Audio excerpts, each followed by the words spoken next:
So, Fire Emblem Heroes is in fact a mobile game. I really don't have much good to say about this game, let alone much at all.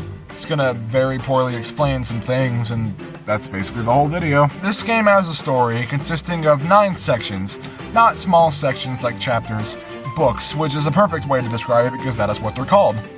I have played, I think, up to book 6 or 7, and I know these have a story of some sort, but I do not remember a bit of most of these. I just remember a very small bit of book 1, so I'm gonna very poorly summarize it. 3 heroes are looking for their 4th hero friend. They can't find them. They go in the Fire Emblem worlds for some reason and beat the heroes for some reason because they are going against us. We see a bad guy that may or may not be the reason why the heroes are going against us. And a masked man that tells us not to look for 4th friend because he may be dead.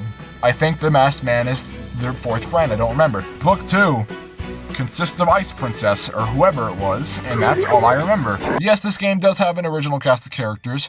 Anna, Sharena, and Alphonse are the 3 heroes that I mentioned. Veronica is the bad person, I think, that I mentioned. And Zacchaeus is the 4th friend. Masked Man, Bruno. Cool name. And this game has more characters than that, like Fjorm, Form, how do you pronounce her name? A lot of names that I am not even gonna try to pronounce. Baldur, gotta love Baldur. Ratatoskir, Gulvig, that's basically it. Outside of the story, there are a bunch of paralogues, which consists of characters in a banner interacting in some way, shape, or form. Some very easy battles. Oh wait, and I haven't even mentioned the maps in this game. To put it lightly, they are very tiny. Yeah, I don't really need to explain. Back to paralogues. There are so many of these. I haven't played most of them. I only remember the one with Cordelia and Chloe. Yeah, that one pairing that was in April of last year, or whenever it was. And there are also some xenologues that I think relate to the main story of this game. There are a lot of other modes, like voting gauntlets, which some heroes battle. You select a side that heroes are on to support them, to maybe make them win. I'm not gonna make any jokes about that. Tempest Trials, which are a series of difficult maps that increase in difficulty, and Arenas, which are a collection of modes where you fight other people, and Summoner Duels, which are the most apparent one, and they're perilous. This game is unbalanced. You've probably heard that before.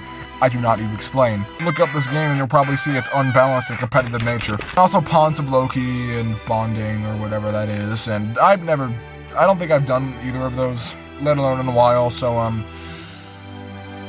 yeah. But the biggest thing this game has to offer is definitely its cast of characters. Yes, this game basically has every Fire Emblem character that's been in the series so far.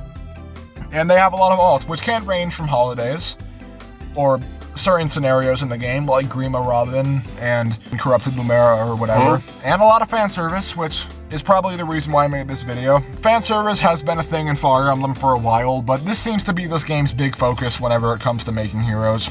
And it's probably working because a lot of people play this game. Not only are a decent amount of the original characters from this game fan service, you know, like Loki, Golvig, but whenever characters like Camilla have 10 alts, which compared to a lot of characters is a lot. Like, I know this isn't really a fair comparison, but May, a character from Shadows of Valentina Echoes, got her first alt last month in this game's, I don't know, 6 to 8 year run. I know it may be hard to add so many different alts of so many different unique characters all the time. I mean, come on. Prioritize about fan service less. This is an actual series, not a gooning game. But there are also a lot of summer, beach, swimwear alts, whatever you want to call them, which a lot of characters that are fan servicized in a way that they weren't originally, like Byleth and Lindis, which I don't even know if Lindis is a fan service character anymore. This game really messed me up on that. Hot Spring alts for Fates characters. Why are these nearly nude? This is terrible. I was originally gonna say, oh, Fire Emblem characters' designs have become more outlandish and showy over the years, but no, when you think about it, they've always been about the same. Sure, Engage has had more fan service than some other games, but who honestly cares anymore? Yes, this game is canon to the series because Veronica is in Engage as an emblem. That's basically everything I have to say about this game. Listen, I am sorry for making this lazy video for Fire Emblem's 35th. I was planning something bigger, or something more. I didn't have enough time to make anything. And I forgot about Fire Emblem's anniversary, so I promise there will be more Fire Emblem content for me in the future. I am not promising anything exactly outside of Engage rankings. It has also come to my attention that at the time of this video, Jean isn't in this game in any way, shape, or form. Okay.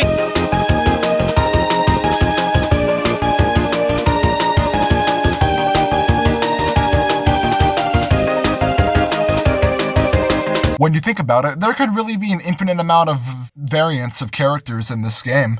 It's just the summoner only chooses to summon the ones with breeds. He scares me.